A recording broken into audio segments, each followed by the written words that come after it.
Christmas workman, Christmas ka jingerman. Wada kayu konyong ublay, tsaka ni ka pyrthai. Oh, Christmas wasu, Christmas workman, Christmas ka jingerman. Wada kayu konyong ublay, tsaka ni ka pyrthai.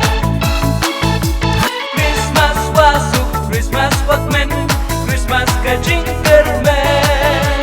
Wada kayu konyong ublay, tsaka ni ka pyrthai. Kmen tsaka pyrthai, kmen chapi changa. Kmen tsaka pyrthai, da kayu kon ublay.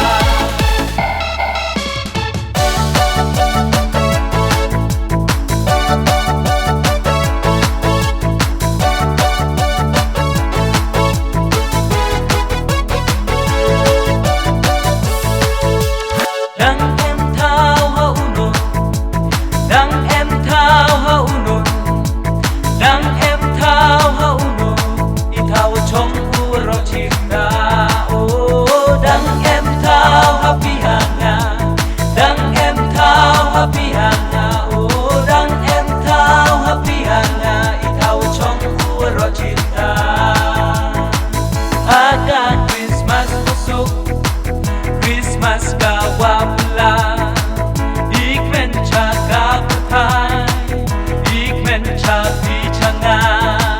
Namte ale nilang, yarwai hey surwabang, galat ya idawai, luti chutan. Namte ale nilang, yachat hey surwabang, galat ya idawai, luti chutan.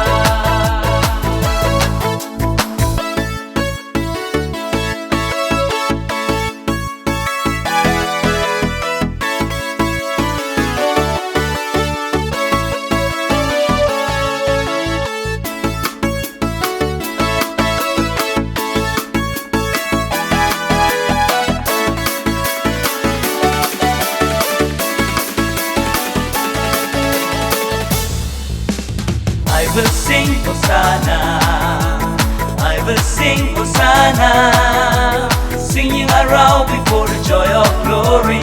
I will sing Hosanna, I will sing Hosanna, I will sing Hosanna, singing around before the joy of glory. I will sing Hosanna. Bakraw body taku trai ublay, bakraw body mau, bakraw body taku trai ublay, bakraw body mau. Kentiu lama jingarap say, ya usim Jongi. Bakraw body taku trai ublay, bakraw body mau. I will dance Hosanna, I will dance Hosanna, dancing around before the joy of glory. I will dance Hosanna, I will jump Hosanna, I will jump Hosanna, jumping around before the joy of glory. I will jump Hosanna. Bakraw body taku trai ublay, bakraw body mau, bakraw body taku trai ublay, bakraw body mau. Kentiu lama jingarap say, ya usim Jongi. Bakraw body taku trai ublay, bakraw body mau. Do you rock? Ya trai, siapa hey bau.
kmen jaga pyrthai, kmen chapi chana, kmen jaga pyrthai, dakayu kon kumta. Oh, apaki imuji roki humane, jiten senyam, usiao tumpang, watem dei surwabang. Oh, apaki imuji roki humane, jiten senyam, usiao tumpang, watem dei surwabang. Roki jor, resone nong kendong, sur Christmas yarwai, terwan was ya penjai. Roki jor, resone nong kendong, sur Christmas yarwai, terwan was ya penjai. Oh, apaki iwaji, roki humane. Tumpang, watem dei surwabang. Oh,